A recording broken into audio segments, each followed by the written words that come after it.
Hello, everyone. I see that people are gradually entering the webinar, so I think we're ready to start. First of all, welcome to this webinar on supply chain sustainability, where we will discuss the topic on how to transform your supply chain from a green supply chain to a blue value cycle. Hello, everyone. My name is Matthias Fay.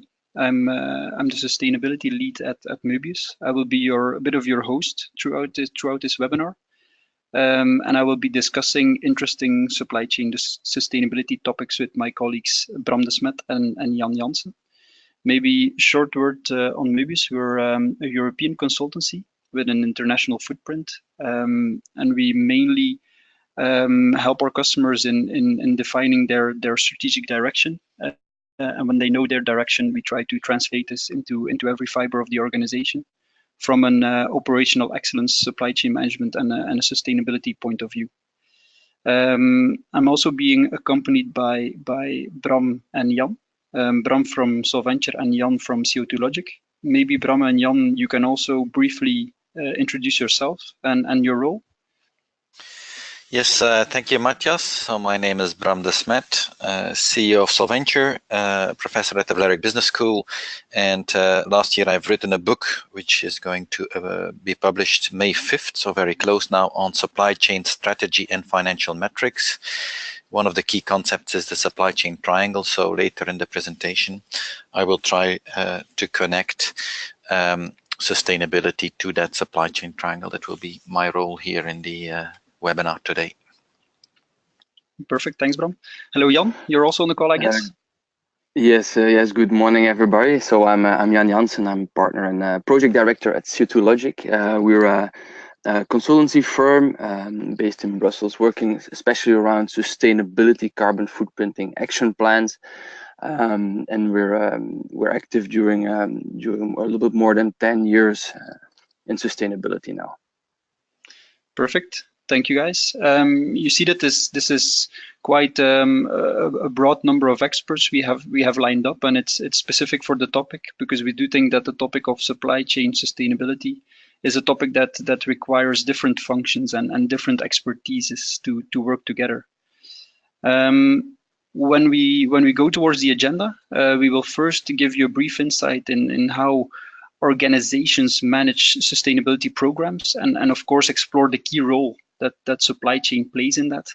But afterwards, we want to dive into what we think are two quests that you as an organization should solve when transforming towards a sustainable supply chain. The first one is transforming towards a green supply chain, and second one, at the back end of the webinar, more as an outlook, we will introduce the concept of a blue value cycle. And then we will end up with some Q&A and conclusions.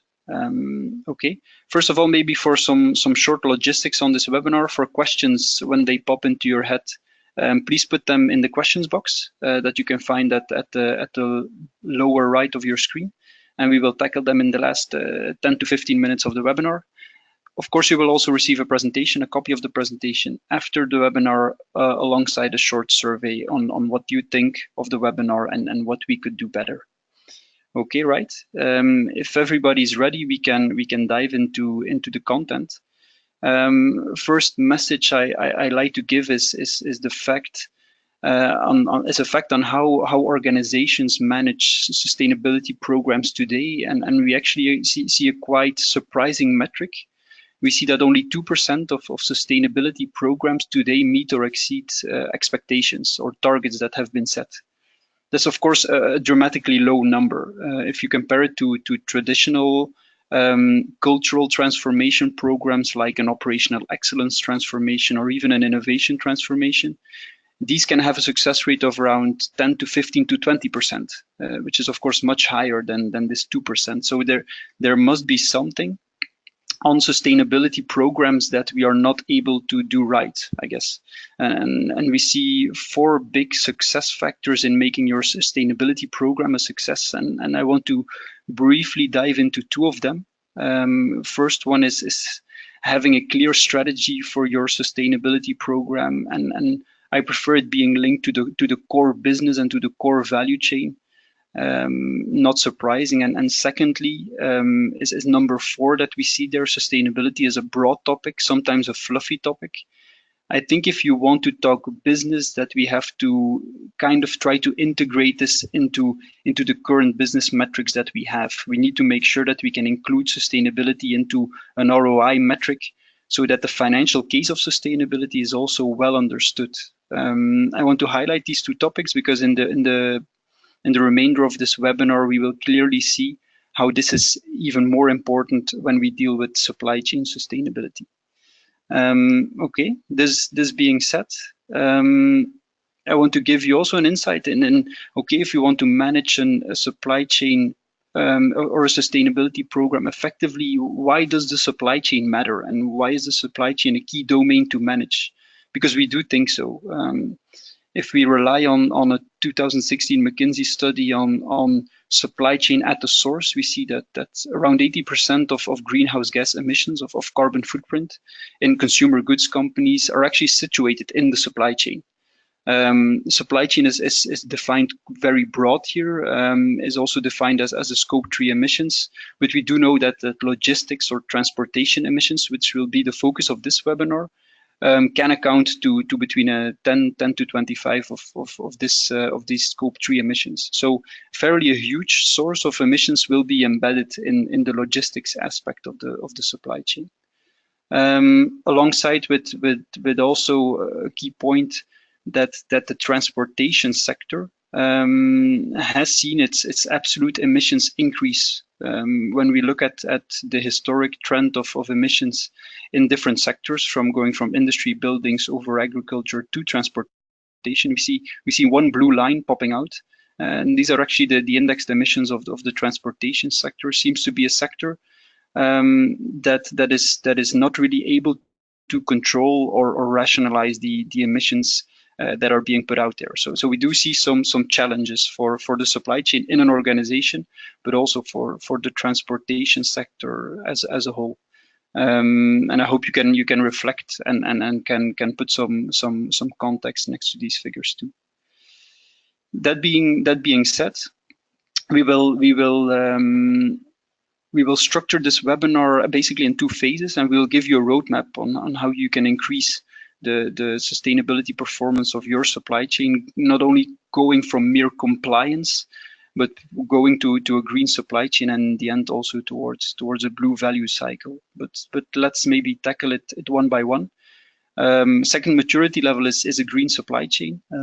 But what does it mean, a green supply chain? For me and for a lot of carbon and sustainability professionals, a green supply chain requires a solid plan or a solid vision to reduce and rationalize the carbon footprint or the greenhouse gas emissions that are situated across the supply chain.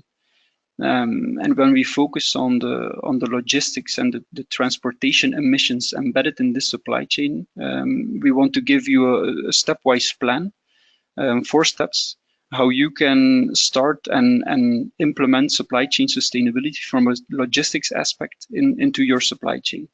So basically, we will tackle four basic steps. First one is measuring and mapping the network. Second one is evaluating the network for carbon reduction opportunities. When we have a list of carbon opportunities, we of course need to assess whether they are worthwhile for us as a supply chain to implement. And of course, when we have a go for an initiative, we need to make sure that we can implement it. But let's tackle these one by one. So the 4 steps towards a green supply chain. The first one, and before I hand over to Jan on this topic, we do see when we have been working with supply chain professionals on this topic, we see that a supply chain professional currently has a very good view on how his or her supply chain network performs in terms of cost and where the biggest supply chain costs are. Also in terms of capital, where is the biggest inventory tied up, and what service level is my supply chain able to guarantee. We see that these business metrics are relatively well known within the supply chain function. But we do see that the carbon intensity of a supply chain network is something that is not well understood, also not by supply chain managers. At best, the carbon footprint information is stored at a sustainability manager or is stored in a sustainability report somewhere. But we don't see a lot of cases in points where carbon footprint measurement is known in the supply chain and is acted upon in the supply chain. That's why I would like to invite Jan to give his view on this as a carbon footprint expert, to give us some background on how a carbon footprint measurement in terms of logistics can add value to the supply chain. Okay, Jan, can I pass the ball to you? Yes, thank you.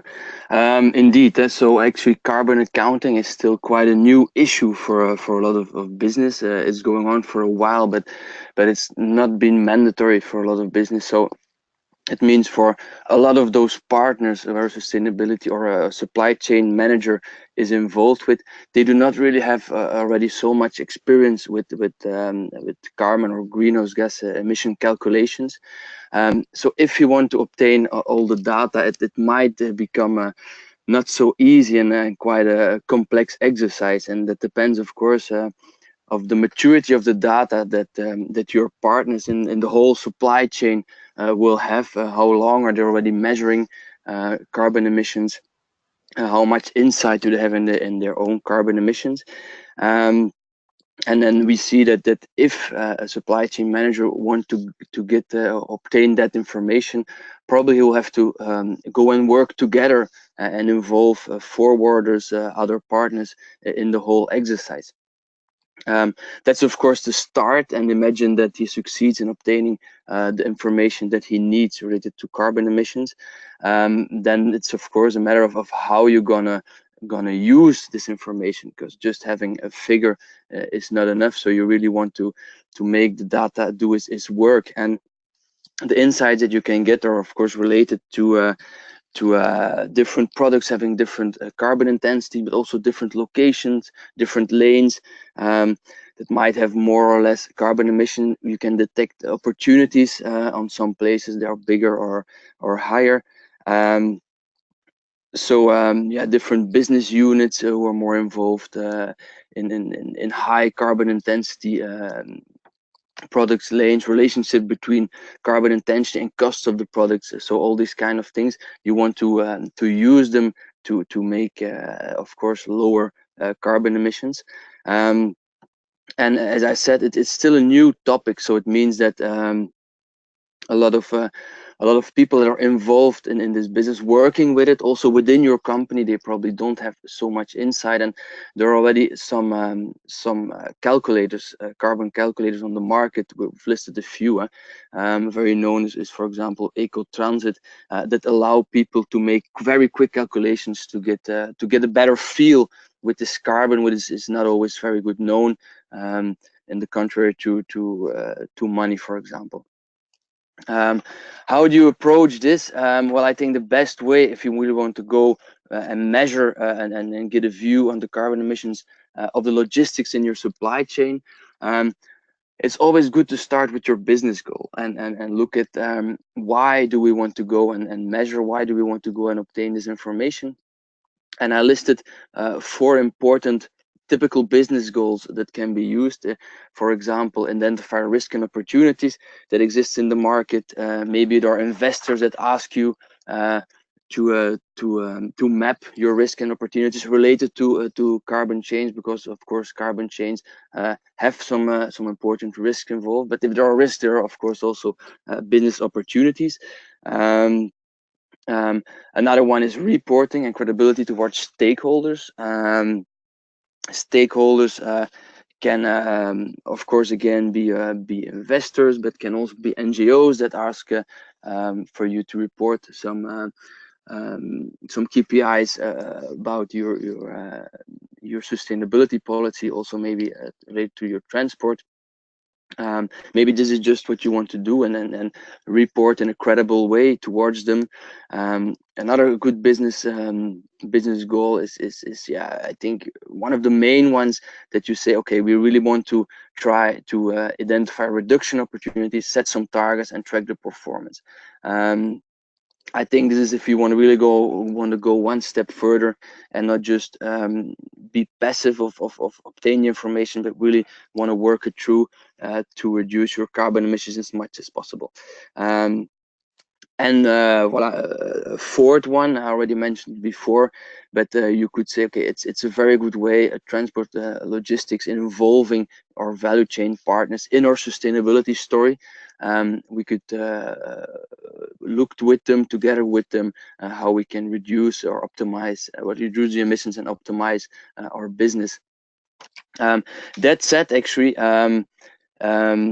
based on your business goal, you can define the scope, and we will see that different scopes or different parts of your value chain, you'll have a different control on them, different manageability. You have different relationship with different partners in the whole value chain.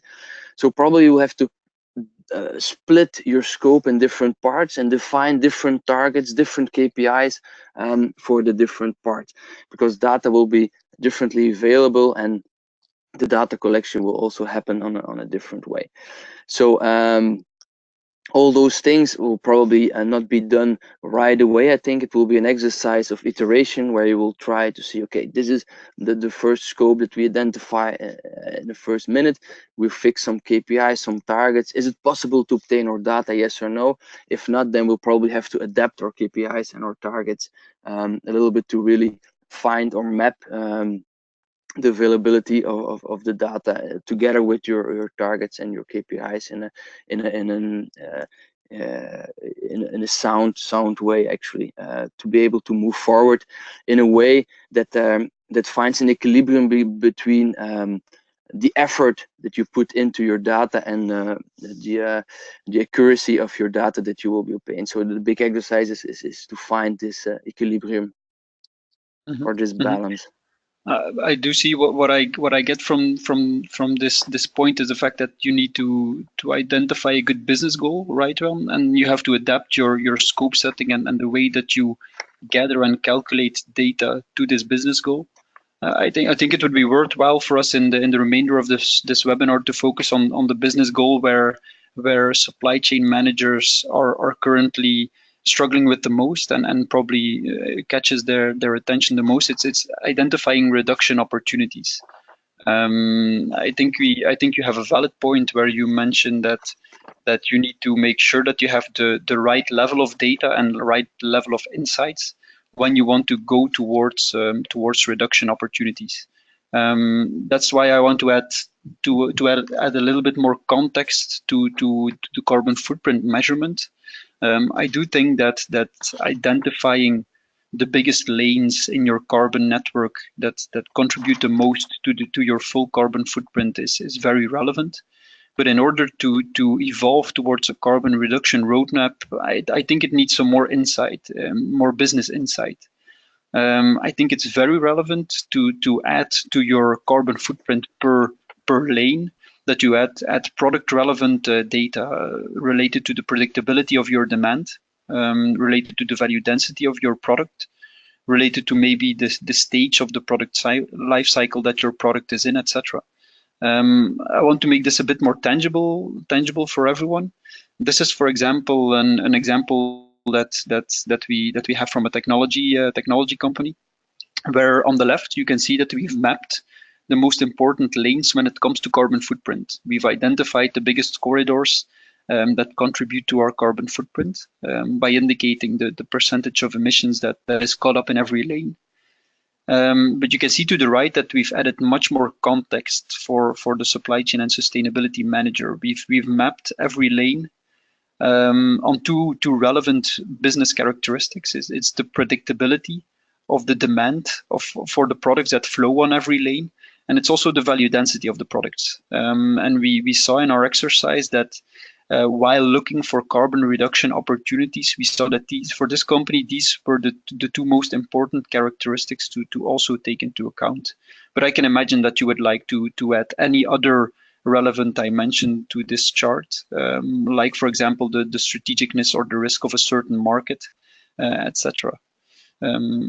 Maybe to add, I think also visualizing a strong visualization of the supply chain network in terms of carbon footprint can also add to the discussion between the supply chain manager and the sustainability manager. That being said, of course, we need to evolve to the next step. It's trying to make sure that we can use this representation and evaluate our supply chain network and identify carbon reduction measures. And we see that the typical carbon reduction measures that we have at our disposal are fairly well known. Basically, we see three big buckets of initiatives that we can take to reduce the carbon intensity of our supply chain. First one is elimination. It's a bit of the concept that the greenest mile is the mile not transported. And in this elimination bucket, we typically see the localization, onshoring, and local sourcing decisions, for example, that really decrease the number of kilometers that you have to transport or miles. Second bucket is if you have to travel, if you have to transport, it's best to do it optimized. It means reducing the ton kilometers that you have to travel by taking into account the packaging, the volume of the packaging, dematerializing your product in terms of volume and weight, etc. are all valuable optimization efforts. And thirdly, when you have to transport in full, it's better to do it decarbonized, I would say. For example, by shifting volume from a highly intensive carbon mode like air or even road towards a less carbon intensive mode like sea or rail. For us, it's fairly straightforward that these carbon reduction measures exist, but it's interesting to see how these different measures play around in the supply chain triangle, and we basically need to evaluate every decision that we take actually in terms of three dimensions. It's in terms of the service, the cost, and the cash dimension, which are the basic three performance levels that supply chain currently looks at to evaluate their performance. To make this tangible, I want to give the word to Bram, who can give us an insight in how popular carbon reduction measures like localization, local sourcing, and local manufacturing, modal shifting, and assemble to order, how these play around in the supply chain triangle, and how we can evaluate whether these initiatives are good for our supply chain or not. Can I pass the ball to you, Bram? Yes, certainly. Thank you, Matthias. Well, what I want to do is start with the modal shift, and well, for sure, if instead of flying stuff around the world, you can shift it, let's say, to slower transportation modes like a boat or a railway, it will be good from a CO2 perspective. So from a sustainability perspective, as a supply chain department, this is something you want to propose. But there are two hurdles to get across. First is you need to check the impact on the supply chain triangle. And a second impact is, does this really fit with the chosen business strategy? So let's start with looking at the supply chain triangle. If I look at a modal shift, well, from air freight to sea freight as an example, it will not only be beneficial for the CO2, it will also be beneficial for the cost, because flying is typically more expensive than transporting via the boat. On the other hand, so it's beneficial on the cost side of the triangle. It will also impact the cash side of the triangle. If I transport, for instance, from Asia into Europe or the US or vice versa via boat, I will have significantly longer lead times. And if I own the goods, it will also significantly increase my inventory. All of a sudden, I get 4 to 6 weeks extra inventory. So it's good for the cost, but it will be bad for my inventory position. And that might be a first type of discussion you run into when you implement this in your company, because a lot of companies not only have cost reduction objectives, but they also have working capital objectives. They also need to reduce inventories. And when a CO2 or a sustainability initiative goes against an inventory reduction target, it will be a hurdle you need to cross, and using the return on capital employed and say, okay, what's the cost impact and what's the extra inventory required, and yeah, how does it influence, let us say, the bang for the buck, or the margin generated over the capital employed. That ROCE might be a way to measure whether it's a smart thing to do, yes or no, also from a financial perspective. If it's smart from a CO2 perspective, and it's also smart from a financial perspective, then let us say the first hurdle has been taken. And before I go into the other ones, like local sourcing, local manufacturing, assemble to order, Matthias, I would like to skip to the next slide, which ties into the strategy discussion. Because the first hurdle is, can we get it sold financially, you could say, or what's the financial impact? The second question is, what's the strategic impact? Because if I switch to slower transportation modes, but my strategy is product leadership, and we are using the strategy model here of Trici and Wiersma. So if I'm a product leader and I want to be the first on the market with the newest technology and the highest performance products, I want to have a short supply chain. I want to have a fast time to market. So I might have a financial issue because it increases inventory, but the biggest conflict might in fact be in the strategy, because I say I'm not switching to slower transportation mode because it will increase the time to market. And as a product leader, I really need a short time to market. Also, if you then further look at which are the type of products we want to put on the boat, well, typically it should be low value density because we want to minimize the cost of inventory. Preferably it's quite stable demand products, because if it's a very variable demand product, again, the inventory impact could be too big, right? My inventory risk would be too high. Well, if you are a product leader and you are looking for low value density and very predictable demand, it's also conflicting with the type of demand you have if you are a product leader. So aligning financially is important, or making sure that it's financially sound is important, but it also needs to strategically align. So if I'm a product leader, well, instead of applying a modal shift, a better opportunity for me to reduce CO2 is maybe to go for local manufacturing. I see product leaders who have centralized their production. And why do we centralize production in one central plant? Well, most probably because it gives a cost advantage. But for sure, if I can go to local production or regional for regional, it will shorten my time to market. It will reinforce my strategic positioning. Local for local will also be better from a CO2 perspective, because I simply avoid some kilometers that the product needs to travel. So it's really eliminating some of the CO2 we currently have in place. So it's good from a strategy perspective. It's good from a CO2 perspective. The biggest hurdle could here be, but going local would increase the cost.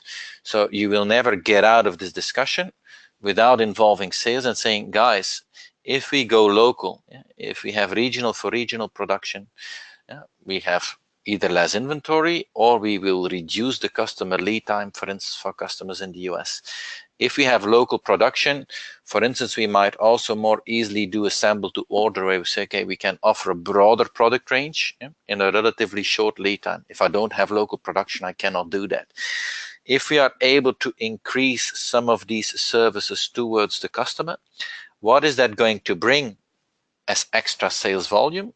And what is that going to bring in extra margin? So we know it's going to increase the cost, but potentially if it's reinforcing our strategy, it will lead to extra sales volume, and it will lead to better prices.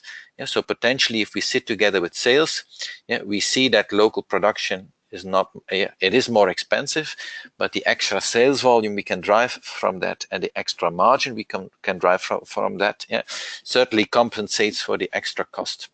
And switching back to the next slide, Matthias, it's clear for us that so you need to use that supply chain triangle, make sure that it makes financial sense, but you also need to take a look at your strategy and make sure that what you do in sustainability reinforces your key strategic positioning. So for a product leader, it might be more local manufacturing, local sourcing, which let's say make sure that you get closer to the customer. If you are looking for stable demand products and low value density, that's what you will more easily find with an operational excellence player or a lowest price player in the market or the cost leader in the market.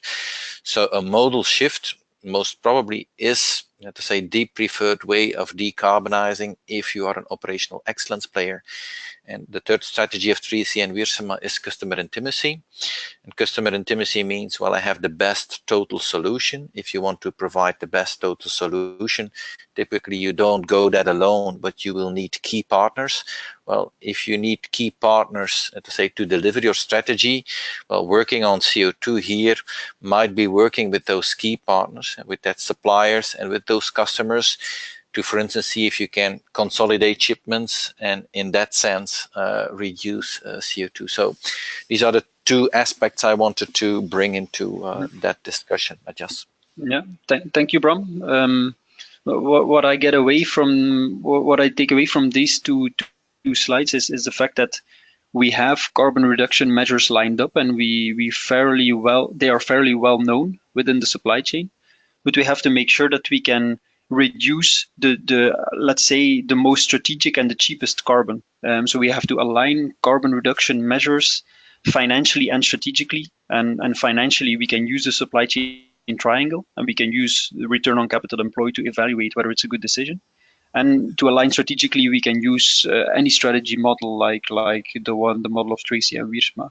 I want to feed back to the two success factors of sustainability programs we covered in the first slide. It's making sure that sustainability aligns to your strategy and making sure that sustainability can be expressed as a financial metric. So I think that these two messages that you give, Bram, feedback really well to these success factors.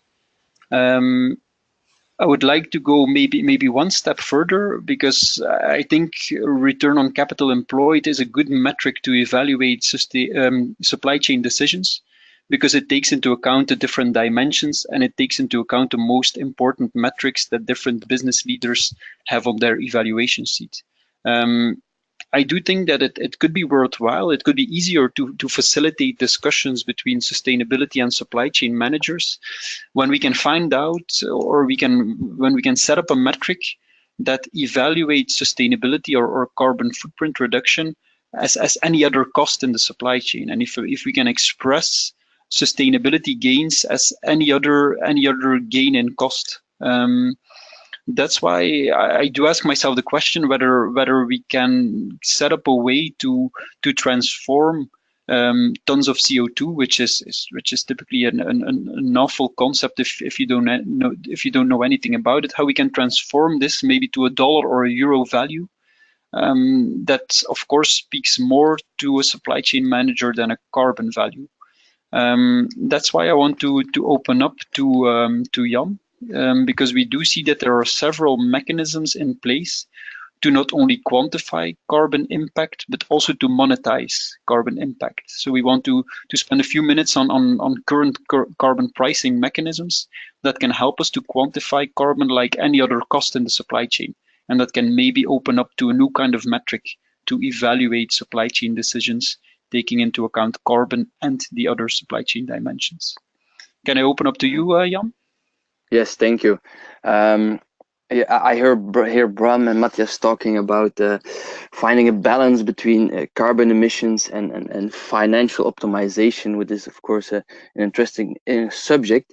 But what most of the people forget is that actually carbon emissions, greenhouse gas emissions, they already have a real cost. Actually, if you look at the effects of climate change, like for example sea level rise, loss of biodiversity, loss of agricultural yields, different diseases that occur.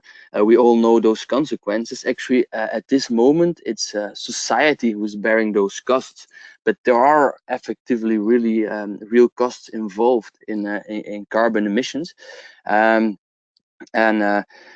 They're estimated, and there has been done a lot of academical research to try to quantify the real cost of carbon. And at this moment, there is like more or less an agreement, and it fluctuates a little bit, but it's probably around 120 euros per ton of CO2 emitted. What is the real cost for society? And of course, there are societies or countries who yet been proactive on that level and do not really take it into account. But there are other countries, for example, Sweden, Finland, of course, it's often the Scandinavian countries and Nordic countries, but also China, Japan, South Africa, who have installed a carbon tax. And the carbon tax, they try to account for this real cost of the carbon, and it goes from 160 in Sweden to 20, 30 or 13 euro per ton in for example South Africa. But that's just one part. So actually there is a real cost, there is a real risk involved, because countries might ask a tax to make sure that those costs are covered. But we see that more and more companies actually they want to be proactive, and they don't want to wait for the governments to install this tax, and they wonder how they can evaluate this real risk, and then how they can simplify the carbon accounting using a price or a cost. And actually we see a few different ways of using this shadow price. So it's not a real price, but a price that can be attributed to this carbon. And I think companies they sometimes state, okay, let's just fix a certain price, and they decided within the company that's the real shadow price for carbon emissions. And in all the decisions that they're going to make, they're going to integrate, they're going to calculate the carbon, transform it to euros, and integrate it in their decision making. And this is a way to tackle those risks and to involve it in the decision making process. Some companies want to go one step further, and they actually install a real carbon tax within the company. And they say, okay, business units, we're going to calculate your carbon emissions, and you're going to pay a real tax on the carbon that is determined. And this this tax goes into a fund. And this fund, of course, is used to tackle climate change, and the different business units can apply to this fund to install carbon reduction measures. And I think a third often used mechanism is carbon offsetting, where companies say, okay, the remaining emissions or the emissions that we emit, we're going to offset them because it corresponds to a real reduction somewhere else. So we're already doing something, but at the same time, we're always also attributing a price. So if we have reductions, or if we put reductions in place, then the offsetting cost will lower as well, and we have an extra incentive for those reductions. As you can see in the slide, and on the figure on the left, if you look at what the countries said that we're going to do in their nationally determined commitments, and the carbon price that's linked to that, that it's way too low. And you see trajectories, there are estimated trajectories for the need for a carbon price to really start reducing. If you really want to stay below the 2 degrees Celsius, then you get the red line, and you can see that carbon price will probably increase. It will depend a little bit of the different regions, but by 2050, carbon prices will increase, or have to increase, in order to stimulate those reductions by almost 200 euros or US dollar in this case per ton CO2.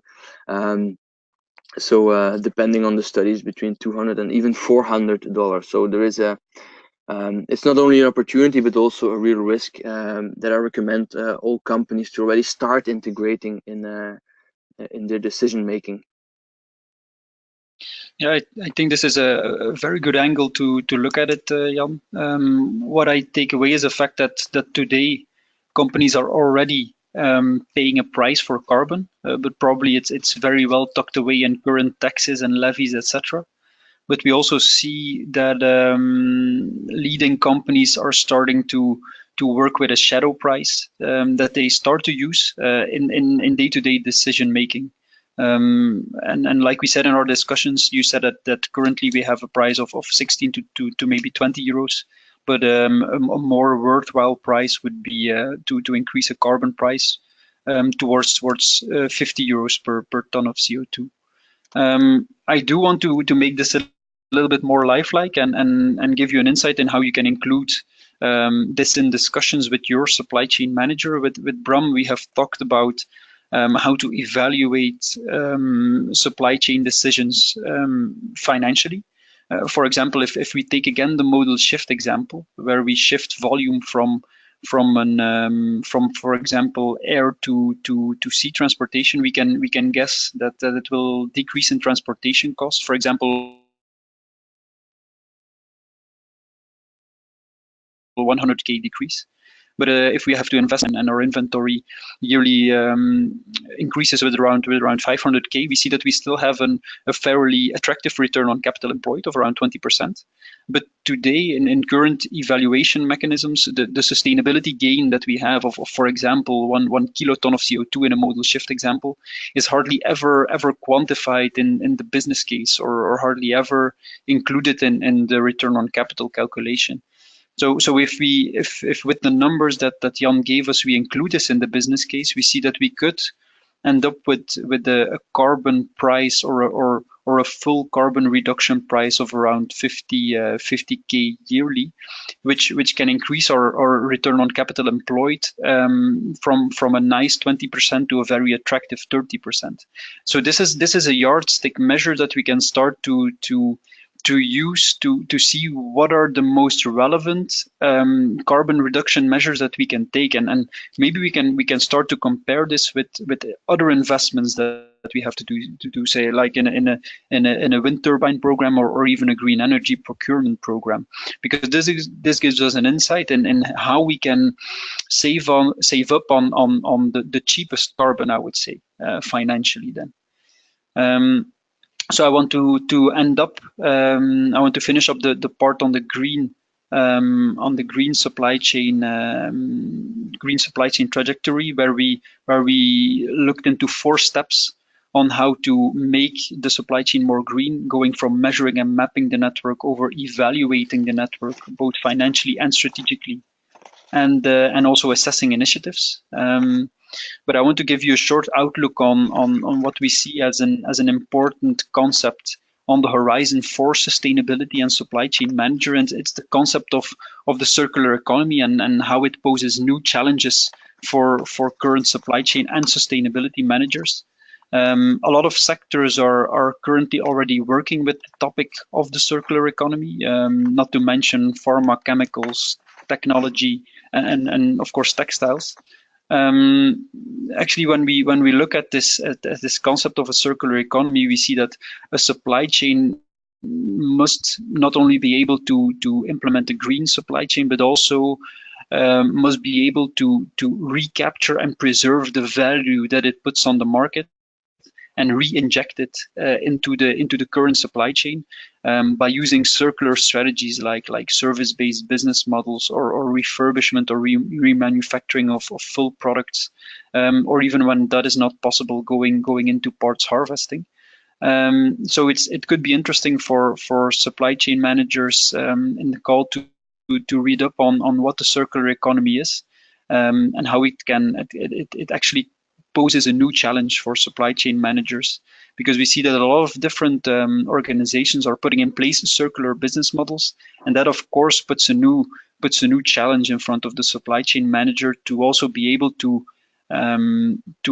organize reverse and return flows to be able to recapture value that once has been put on the market. So to be able to complement a forward supply chain that today is the norm and today is the traditional case, and complement it with actually a backward one.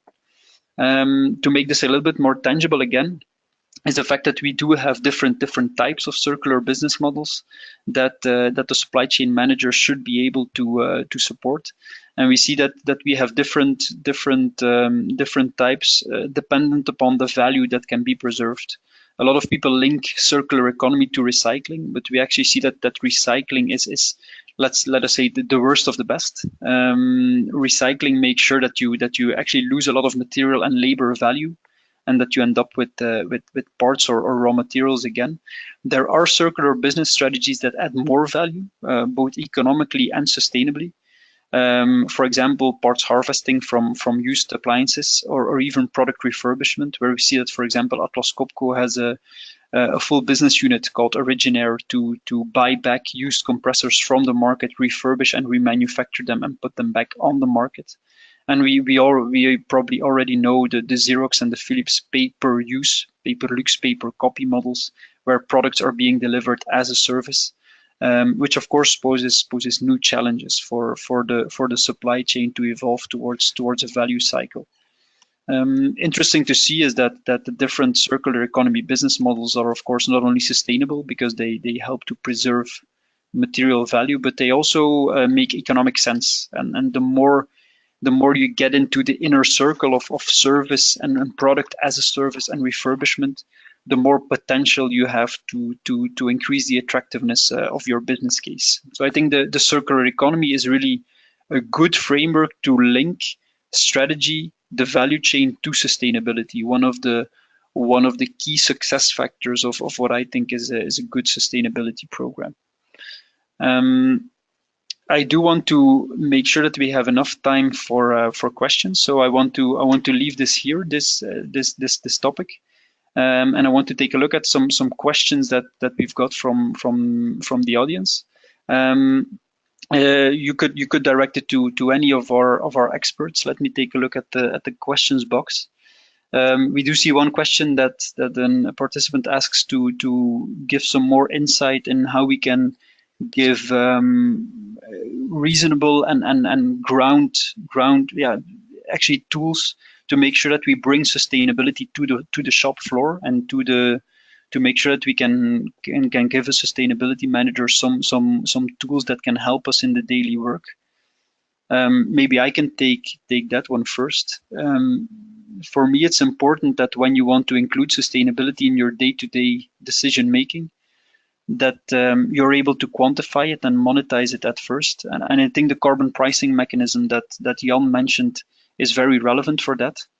And as you might have picked up at the beginning of the webinar, there are a lot of, how can I say it, a lot of very accessible open source tools available that are able to help you in doing one-off calculations of how carbon you save when transporting one pallet less or more through the air than through the sea, for example. So it gives you a reasonable insight to quantify the carbon impact of certain decisions that you make, and these tools help you to do it in 1 or 2 minutes. So I think giving your supply chain manager and your sustainability manager the access to these tools help them how to use it, so that they can assess the carbon intensity reduction of certain decisions themselves is a very good way to make sure that you can bring sustainability to the floor. What I want to add to that is the fact that what I also see working with customers evaluating carbon reduction measures is the fact that in a lot of sustainability decisions, a lot of decisions are made based on the direct cost price of a product or the purchasing price of a product, etc., even without taking the transportation cost into account. While I see that transportation cost is even a good proxy for a carbon cost. Even if you don't take into account the carbon cost, also including transportation costs in your supply chain decisions can already push you towards a more sustainable decision. So really using the basic mechanism of counting transportation cost in every margin, in every cost price that you calculate, I think already gives you and the supply chain manager a good way to do this. Maybe another question that we had is we looked at 4 steps when you have we took a look at 4 steps going to a green supply chain. There is a question on how do you go about in setting targets, carbon reduction targets on the supply chain. I think that's a good one for Jan to tackle. Jan, would you have an insight in how you set carbon reduction targets for the supply chain, and how do you go about that? Yes, I think your target setting depends a lot of the possibilities that you have in different scopes, as I said before, within your supply chain. But it's important to see what you can, not only what you can do, but also what you can measure, what you can follow up when you're setting those targets. And of course, you have absolute emissions.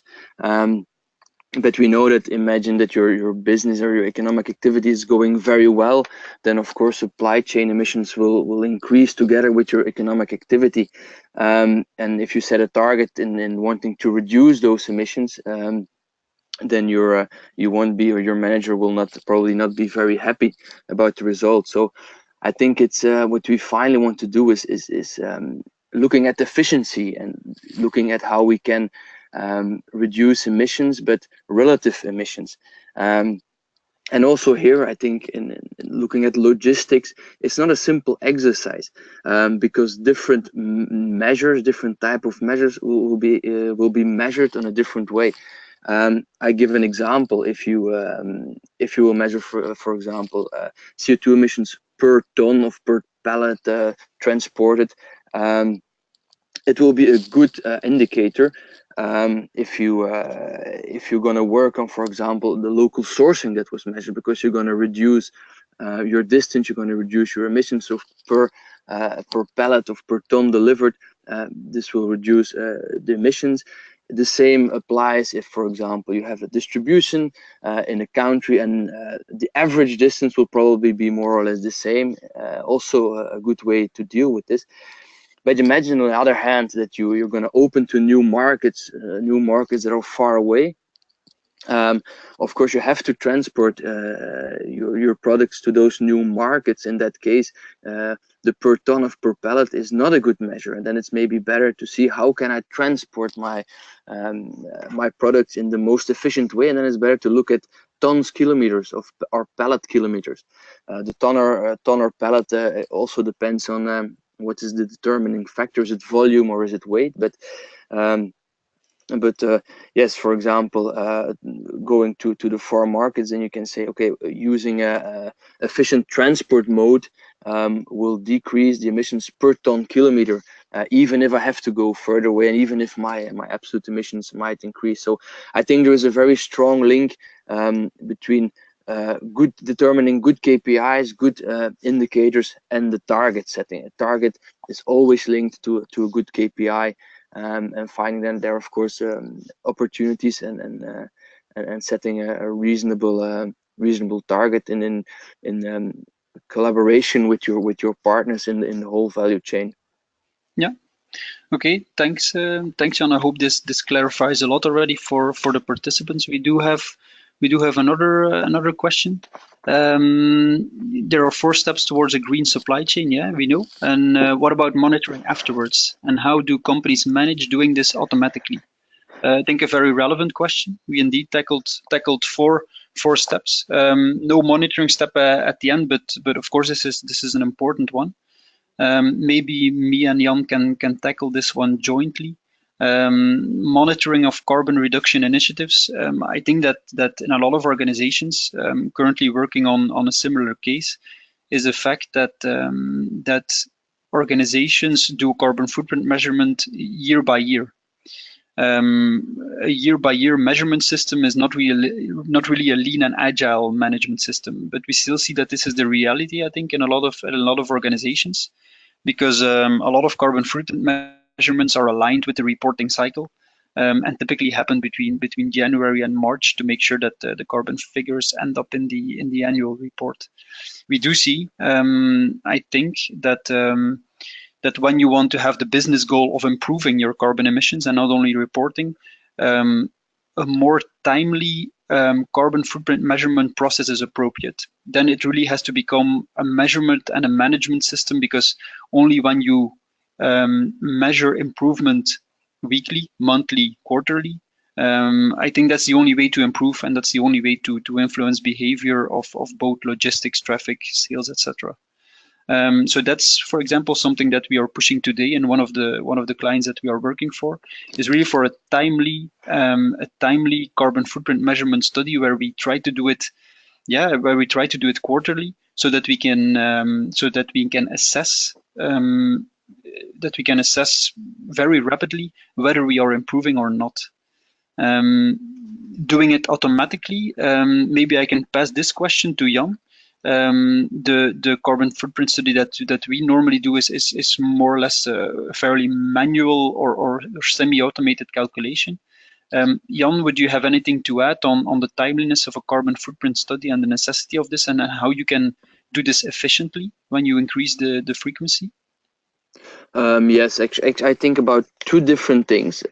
There are tools that exist, and for example, ways to integrate in your SAP system or ERP system, ways to also include carbon emissions there, and to automate as much as possible the calculation of your emissions, so that you can have almost immediately a result of the carbon emissions. Those things exist, but as I said, it depends a lot of the maturity of the data of your partners, etc. So it's not an easy exercise. If you have a simpler case or a relatively simple case, it might be possible. I'm not sure if it happens so much already, but there are possibilities to do so, and to do it in a very frequent way. But I think even more important is that it's that the supply chain managers involved, that they have to get a feel about this carbon emissions. And of course, it's really good to calculate once in a while, every semester or every year, the exact result of all the actions that you've taken. But even more important is that everybody who makes the day-to-day decisions get a feel about the carbon emission involved in the actions and decisions they take. And if you have done this carbon footprint for a few years, I think people they start getting what I call this feel, and then that even without a very exact calculation, you can already make better decisions, guiding you in the right sustainable direction. Mm-hmm.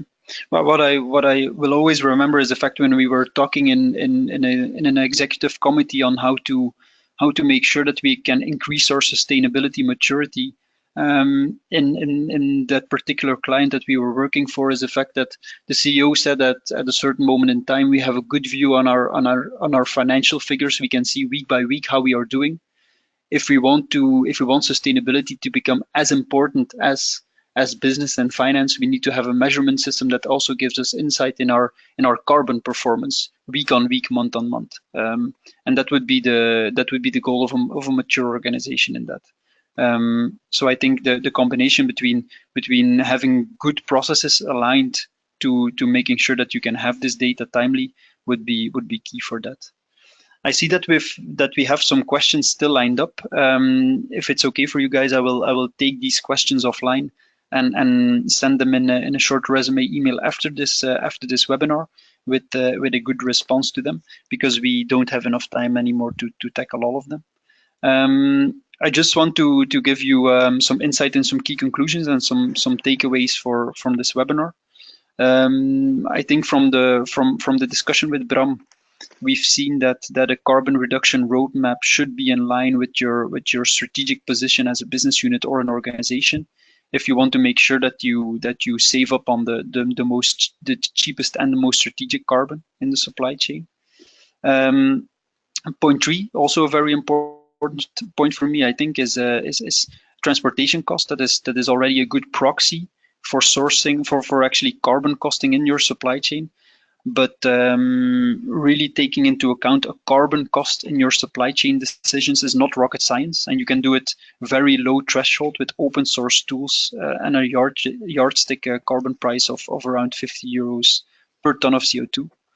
So that gives us an insight in how to build a green supply chain. But we do see on the horizon some new concepts popping up where we might need more reverse capabilities to facilitate the new circular business models that our strategic leaders or organization would like to put into place. This being said, I would like to thank my the attendees and also my co-hosts Jan and Bram.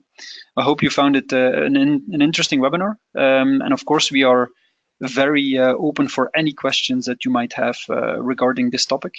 And we hope to keep in touch in a next webinar, hopefully still before the summer here in 2018. Then I will wish you all a very nice day and good luck with it. Bye bye. Thank you, Matthias. Bye bye. Bye bye. Thank you.